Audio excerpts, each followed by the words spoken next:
Hey there, brother. This is Steve Horseman again with Good Guys to Great Men. Thank you again for tuning in and watching my video this week.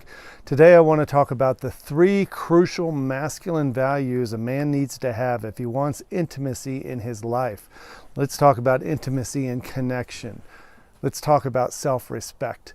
I believe these are the 3 most important values, the very first entry-level values, if you will, that a man has to have if he's going to create the kind of connection and intimacy he wants in his relationships. But more importantly, without these values, he can't feel any sense of self-respect. So what are they? Let's start with number 1. Let's talk about arguing. Let's talk about that value that says, I'm going to argue and I'm going to be right. I'm going to argue about stupid shit. I'm going to argue about the weather. I'm going to argue about traffic. I'm going to argue about politics. I'm going to argue about everything. And where does that come from?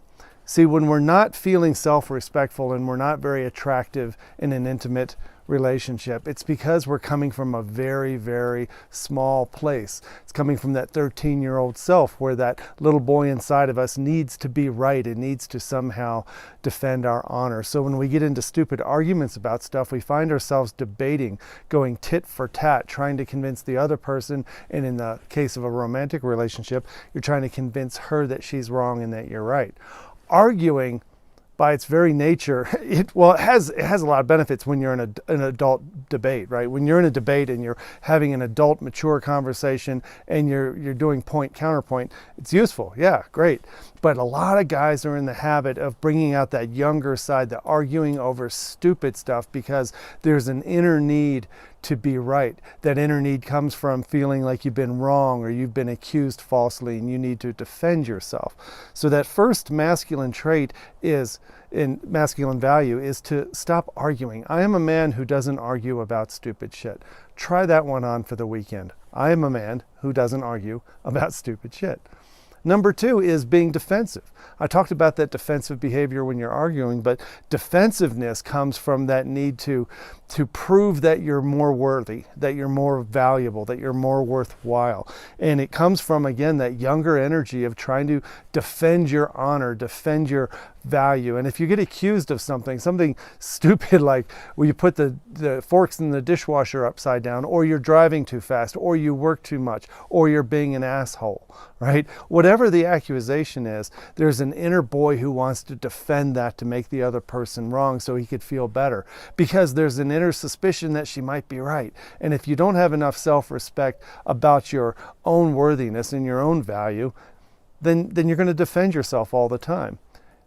Is there a time when it's important to defend yourself? Yes, of course. In court, normally it's good to defend yourself. But most of the time when we get defensive, there's that roiling in the stomach and the heat on the back of the neck and your face gets flushed. And you're being defensive because that inner younger child is feeling hurt and he's feeling blamed and he doesn't want to be unfairly accused of something.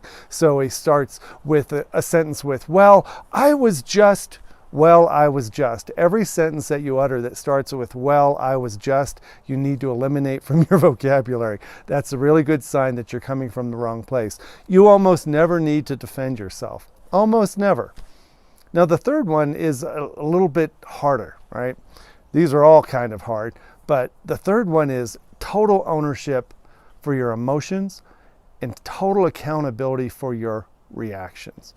Number 3 is important because when you don't have ownership over your emotions, you let those emotions drive you into doing some very juvenile things, whether it's screaming at people in traffic, cutting people off, punching holes in wall, kicking dogs, or getting into stupid arguments.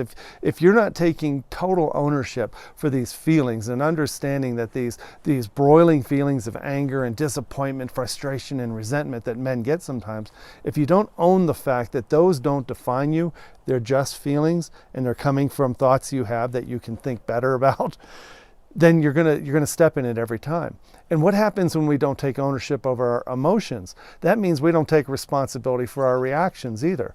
Then we'll start to justify and defend and argue about why we did what we did, because since we didn't take ownership over the emotions, we didn't take any responsibility for our reaction, and now we're on our heels trying to defend and argue why we did what we did. And guess what goes out the window then? Self-respect. You have zero self-respect because you can hear yourself. You can almost see what you're doing. And even though you can see it, you don't have the fortitude to stop it and go, I can do better than this.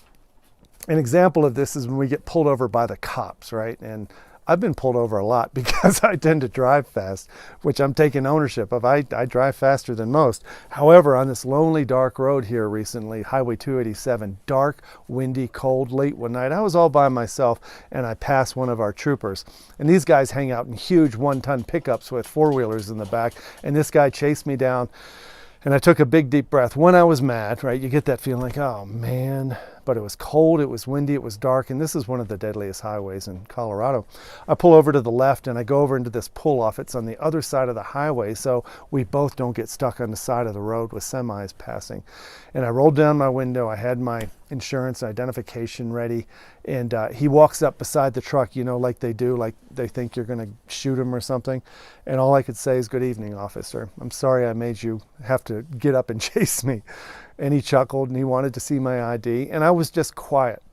I had all kinds of things I could have said. It was dark, nobody was around. There was a guy that passed me 5 minutes ago going faster than me. I had these big new tires that make my speedometer slower by 5 miles an hour. Nothing. I just said nothing. I just waited. He came back and he goes, well, I see you're a local boy. I'm gonna just give you a warning this time. And I said, appreciate it. But I said, I also appreciate you and your other brothers out here who do this every night, taking care of us. And I'm really sorry I had to make you chase me down. I could do better. Self-respect. I rolled the window up. I still felt like an ass, but I felt better about me. And a younger version of me would have come up with all the reasons why he probably shouldn't have pissed me off, pulled me over. And so the three things are: stop arguing, stop defending yourself, and take total ownership over your emotions and responsibility for your actions. With those three baseline level masculine operating values, I think you can have an incredibly good week coming up. So give those a shot. Put some comments in here if you give it a shot and something changes for you, or shoot me an email if you want to talk more deeply about this stuff. I appreciate you watching and have a great week. Bye-bye.